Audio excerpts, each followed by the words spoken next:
Hello friends, ഇന്ന് നമുക്ക് കുറച്ച് ചോദ്യങ്ങൾ പരിചയപ്പെടാം. മിന്നാമിനുങ്ങിൻ്റെ മിന്നലിന് കാരണമായ രാസവസ്തു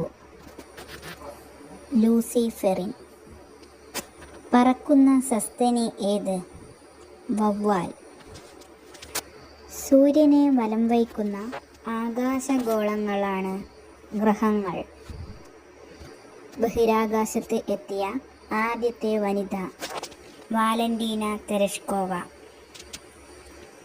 ഭൂമി സ്വയം കറങ്ങുന്നതോടൊപ്പം സൂര്യനെ ചുറ്റി സഞ്ചരിക്കുന്നതിന് പറയുന്ന പേര് പരിക്രമണം. ത്വക്ക് രോഗങ്ങളെക്കുറിച്ചുള്ള പഠനം ഡെർമറ്റോളജി.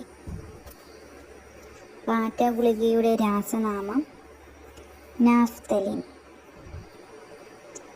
ISROയുടെ പൂർണ്ണനാമം ഇന്ത്യൻ സ്പേസ് റിസർച്ച് ഓർഗനൈസേഷൻ. ഒരു കുരുവിയുടെ പതനം ആരുടെ ആത്മകഥയാണ്? ഡോക്ടർ സലീം അലി. ഔഷധ സസ്യങ്ങളുടെ മാതാവ് എന്നറിയപ്പെടുന്ന സസ്യം ഏത്? തുളസി. മഞ്ഞപ്പിത്തം ശരീരത്തിൽ ഏത് അവയവത്തെയാണ് ബാധിക്കുന്നത്? കരൾ.